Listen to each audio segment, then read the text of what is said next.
이 시간 말씀은 로마서 10장 1절서부터 10절입니다. 로마서 10장 1절서부터 10절을 제가 개역 한글 성경으로 읽어드리겠습니다. 형제들아, 내 마음에 원하는 바와 하나님께 구하는 바는 이스라엘을 위함이니 곧 저희로 구원을 얻게 함이라. 내가 증거하노니 저희가 하나님께 열심히 있으나 지식을 쫓은 것이 아니라 하나님의 의를 모르고 자기 의를 세우려고 힘써 하나님의 의를 복종치 아니하였느니라. 그리스도는 모든 믿는 자에게 의를 이루기 위하여 율법의 마침이 되시니라. 모세가 기록하되 율법으로 말미암는 의를 행하는 사람은 그 의로 살리라 하였거니와 믿음으로 말미암는 의인은 이같이 말하되 내 마음에 누가 하늘에 올라가겠느냐 하지 말라 하니 올라가겠느냐 함은 그리스도를 모셔 내리려는 것이요 혹 누가 음부에 내려가겠느냐 하지 말라 하니 내려가겠느냐 함은 그리스도를 죽은 자 가운데서 모셔 올리려는 것이라. 그러면 무엇을 말하느뇨? 말씀이 내게 가까워 내 입에 있으며 내 마음에 있다 하였으니 곧 우리가 전파하는 믿음의 말씀이라. 내가 만일 내 입으로 예수를 주로 시인하며 또 하나님께서 그를 죽은 자 가운데서 살리신 것을 내 마음에 믿으면 구원을 얻으리니 사람이 마음으로 믿어 의에 이르고 입으로 시인하여 구원에 이르느니라. 아멘. 로마서 10장 1절서부터 10절을 보면 9절과 10절이 먼저 그리고 중점적으로 눈이 꽂힙니다. 마음으로 믿어 의에 이르고 입으로 시인하여 구원에 이른다.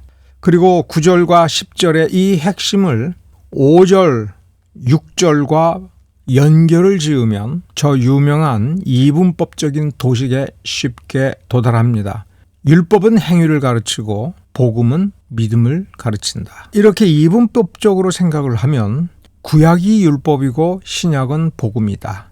그러면 율법으로는 구원을 얻을 수가 없으니 우리는 구약은 소리해도 된다라고 하는 그런 사고방식이 무의식적으로 우리 속에 자리 잡게 됩니다. 우리는 분명히 그러나 아주 쉽게 깨달을 수가 있습니다. 예수님께서 인용하신 말씀의 가장 중요한 핵심, 그 뿌리는 구약입니다. 신명기 그리고 이사야서를 읽어보면 이사야 별명이 구약 속에 있는 복음입니다. 창세기서부터 요한계시록의 전체 내용이 이사야서 한 권의 책에 잘 요약이 되어 있습니다. 그러므로 우리는 이렇게 결론을 내려야 됩니다. 구약 성경까지도 복음이다. 창세기 1장 1절서부터 요한계시록의 마지막 장까지 모두 다 복음이다. 그 모든 말씀이 예수 그리스도를 드러내며 예수 그리스도로 말미암는 믿음을 우리에게 전해주고 믿음을 통해서 이 말씀을 볼 때 우리는 생명을 얻을 수가 있고 복된 삶을 살 수가 있는 그렇게 우리를 인도해 주시는 말씀이다라고 하는 것을 이해해야 됩니다. 오늘 본문 8절에도 보면 믿음의 말씀이다라고 하는 말씀이 있습니다. 믿음의 말씀이다. 그러면 사도들이 전하는 것이 믿음의 말씀이면 그러면 지금 이 사도들은 모세를 반대하면서 모세가 전한 말은 행위의 말씀이냐?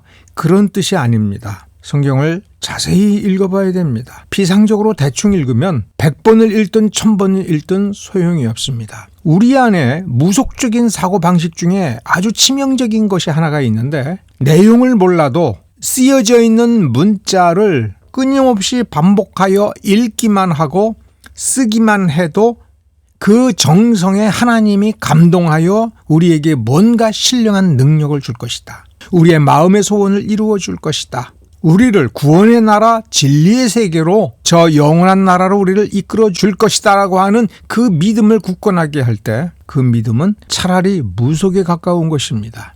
단어는 문장 속에서 사용되고 있고 그 문장은 하나하나가 독립되어져 있는 좋은 말을 모아놓은 것이 아니라 이야기를 담고 있습니다. 전해주고 싶은 내용들이 있습니다. 흐름이 있습니다. 그래서 뭐라고 우리에게 말씀하셨는가? 왜 이런 말씀을 해주셨는가? 그것을 피상적으로 느껴지는 대로가 아니라 내 마음대로가 아니라 이 말씀을 우리에게 주시는 하나님의 마음을 알으려고 해야 되는 겁니다. 하나님께서 왜 이 말씀을 주셨는가? 하나님께서 원하시는 바가 무엇인가를 생각하면서 우리의 믿음을 굳게 붙잡고 성령의 도우심을 의지하여 그 말씀을 깊이 파고 들어가는 열정을 가지고 이 말씀 속에 머물러 있을 때에 이 말씀은 진리의 말씀이 되고 우리의 믿음을 통해서 역사하는 말씀이 된다 하는 것입니다. 율법은 행위를 요구한다고요. 유대인들은 모세가 전하여 준 율법만을 받은 게 아닙니다. 십계명만을 손에 쥐인 것이 아닙니다. 성막에 모여서 중요한 의사결정을 할 때에 그들은 무엇을 읽었습니까? 모세가 기록한 책을 읽었다고 하는 것을 또한 우리는 잘 알고 있습니다. 그들은 모세 오경을 읽었습니다. 그들은 무엇을 믿었습니까? 그것이 하나님께서 주신 말씀이라고 하는 것을 믿었습니다. 유대인들의 회당에서 무엇을 읽었습니까? 구약 성경을 읽었습니다. 즉 그들은 계명만을 받은 족속이 아니라 말씀을 받은 사람들입니다. 하나님의 말씀을 받았습니다. 모세의 계명들만이 아니라 그 계명을 왜 주셨는지, 무슨 뜻인지, 그리고 무슨 사건이 일어났는지 모세를 통해서 기록해 준 그 모든 사정을 다 받은 겁니다. 그 구약 성경 말씀에 모세 오경 가운데에 그리고 여호수아서 그리고 나머지 다른 성경 말씀, 구약 성경 말씀 속에 하나님의 계명들이 담겨져 있고 하나님께서 왜 그 계명들을 주셨는지, 계명을 순종하면 무엇을 이루어 주시겠다라고 하였는지 그 모든 약속들, 그리고 하나님의 말씀을 따르지 아니할 때 어떠한 징벌을 받게 되는지도 상세히 쓰여져 있습니다. 그 말씀 전체를 받은 겁니다. 그래서 바울은 의도적으로 믿음의 말씀이다라는 말을 쓴 겁니다. 구약 성경을 그리고 하나님께서 주신 십계명을 포함한 계명들을 어떻게 받아야 되는 겁니까? 믿음으로 받아야 되는 겁니다. 믿음의 말씀입니다. 그런데 로마서 10장 1절을 보면 참으로 묘한 말이 쓰여져 있습니다. 형제들아, 내 마음에 원하는 바, 그리고 하나님께 구하는 바, 그것은 이스라엘을 위함이니 곧 저희로 구원을 얻게 함이라. 구원을 못 받고 있다는 뜻입니다. 구원을 받지 못했고 구원에서부터 멀어졌기 때문에 사도 바울은 저들이 구원을 받기를 간절히 원하는 동포애적 심정으로 이 말을 기록하고 있다는 것입니다. 예수님 당시의 유대인이라고 하는 이들, 그리고 예루살렘에 유월절 때에 모여들어서 처음에는 예루살렘에 입성한 예수님을 호산나 찬양하여 받아들였으나 불과 며칠도 안 되어서 예수님을 어떻게 죽였는지를 사도 바울은 염두에 두고 있습니다. 그들은 어떤 사람들이었습니까? 예수를 그들은 호산나 찬양하면서 열광적으로 환영을 하였으나 불과 며칠 만에 이들은 어떤 존재가 되었습니까? 그들은 폭도가 되었습니다. 폭동을 일으켰습니다. 예수를 십자가에 매달아 죽이라고 시위를 했고 심지어 총독이 이 사람 죄 없지 않느냐라고 양심 선언을 했을 때에 그들은 그 총독을 윽박지르고 황제에게 고발하겠다라고 협박을 하면서까지 예수님을 죽이라고 한 이 유대인들은 당시 폭도였습니다. 폭동을 일으킨 것입니다. 예수를 죽이라고 폭동을 일으켰던 것입니다. 로마 제국에서 유대인들에게 많은 특혜를 주었으나 그들은 더 많은 특혜를 요구하면서 도시 곳곳에서 여러 곳에서 폭동을 일으켰던 것입니다. 물론 사정은 있습니다. 강제로 병합이 되고 식민지 지배를 당하고 있기 때문에 독립을 하기 위하여 애를 썼다. 합리화시킬 수 있습니다. 그러나 그것은 역사를 속이는 겁니다. 그들은 애국심이 없었습니다. 그저 자기 이익뿐이었습니다. 마음에 들지 않으면 소동을 일으키고 폭동을 일으켰습니다. 알렉산드리아에서 폭동을 일으켰고요. 곳곳에서 폭동을 일으켜서 로마 제국의 골칫거리가 되었던 겁니다. 저항운동과 폭동은 다른 겁니다. 혜택을 주었음에도 불구하고 만족스러워하지 못하며 다른 족속들과 끊임없이 싸우고 무력을 사용하고 제멋대로 굴었습니다. 그러면서 그들은 자신이 하나님께서 택하신 백성이라고 하는 선민의식으로 자기를 합리화하고 정당화하며 제국보다도 더 위에 있는 지위를 가지려고 행세하려고 끊임없이 시도를 했습니다. 유럽 사람들이 유대인들을 싫어하고 잘못된 일이지만 때로는 학살을 하고 괴롭히고 내쫓게 된 것이 이 유대인들의 잘못된 선민의식, 끊임없이 불만을 제기하고 심지어 자신들이 권세를 가졌을 때 그 나라를 위태롭게 만들 정도로 불량한 모습으로 살았기 때문에 그렇습니다. 그 모습이 어디에서부터 있었습니까? 출애굽기를 읽어보면 그들은 모세를 향하여 그리고 심지어 하나님께 얼마나 원망하면서 폭동을 일으키다시피 했습니까? 물론 그러한 폭력성은 죄로 물든, 그래서 죄악된 세상을 만들어 나가는 모든 사람의 공통적인 요소지만 유독 이 이스라엘 족속은 이 폭력성이 매우 강합니다. 그 이유에 대해서 2절부터 쓰고 있는 겁니다. 저희가 하나님께 열심이 있으나 이 하나님께 대한 열심이 어디로 발전한 겁니까? 선민의식으로 발전을 한 것입니다.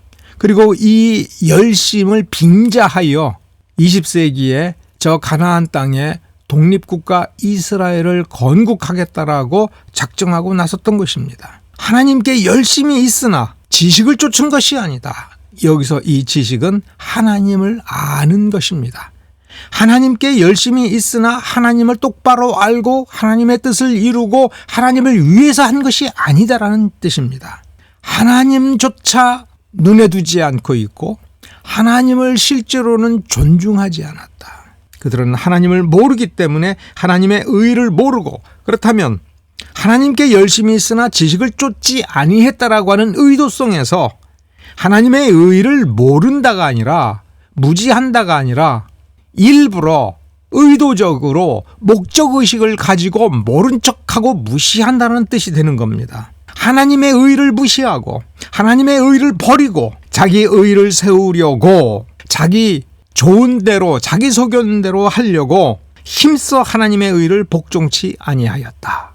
무엇이 하나님의 뜻이고 무엇이 하나님의 의이며 무엇이 하나님께서 찾으시는 공평인지를 정말 1도 모른다면 하나님의 의를 배반하려고 하나님의 의를 불순종하려고 힘써 노력한다고 하는 것이 불가능하죠.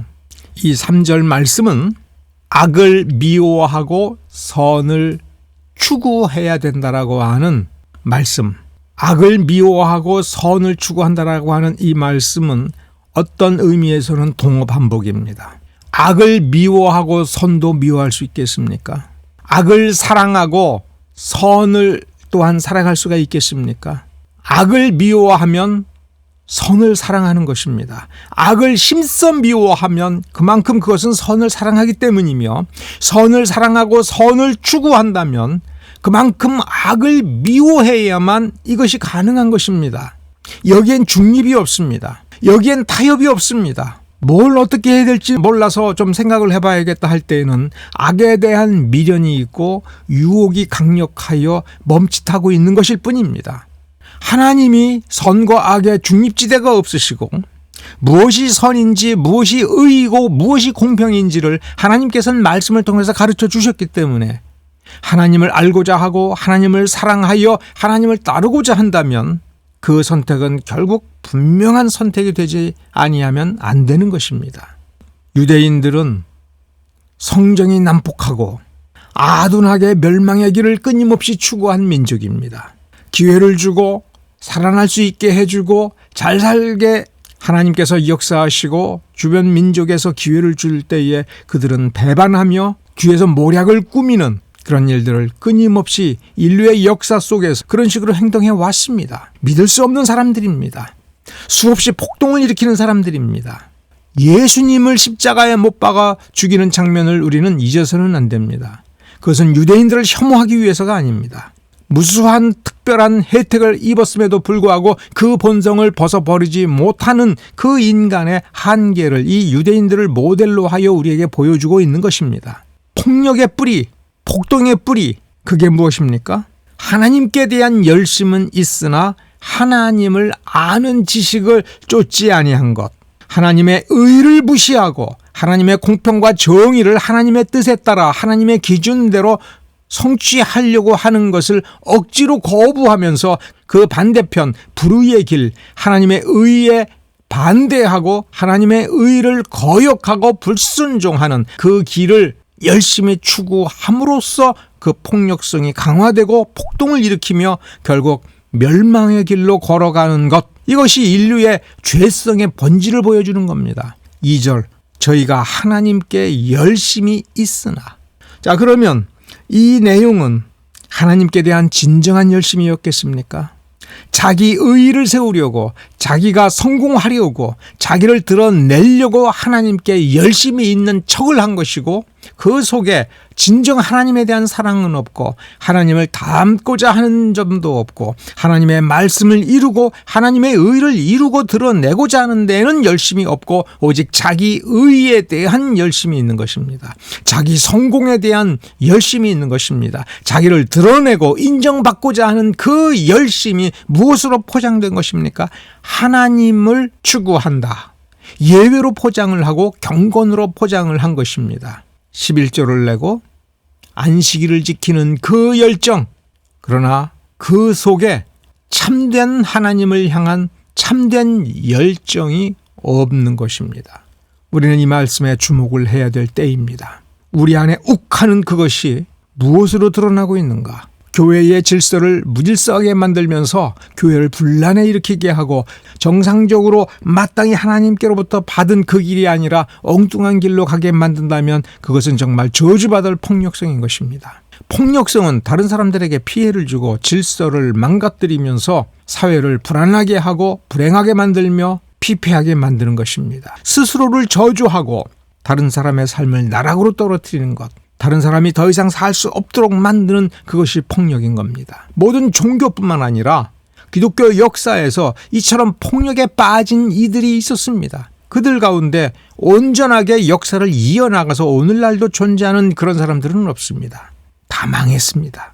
하나님께서 용납하지 않는 것입니다. 10장 1절에 사도 바울이 이들에 대해서 구원받았으면 좋겠다라고 걱정하고 염원할 정도로 그들은 구원에서부터 멀어지는 것입니다. 예수를 믿느냐 안 믿느냐, 저 유대인들이 곧 예수를 믿을 것이다, 예수 믿기만 하면 저들도 구원받을 것이다 라고 하기 전에 이 말씀을 들여다보면 저들은 구원에서 얼마나 멀리 떨어져 있는가를 사도 바울이 보고 안타까워하는 심정이 여기에 녹아져 있는 것을 우리가 알 수가 있습니다. 저 폭력성, 저 이기주의, 저 당파심, 여기에 대한 치유책을 지금 사도 바울은 말해주고자 하는 겁니다. 무엇입니까? 마음으로 믿으라. 자, 그러면 율법을 버리라, 구약성경을 버리라가 아닙니다. 사실 구약성경 10계명도 무엇입니까? 말씀입니다. 약속이지만 약속의 말씀입니다.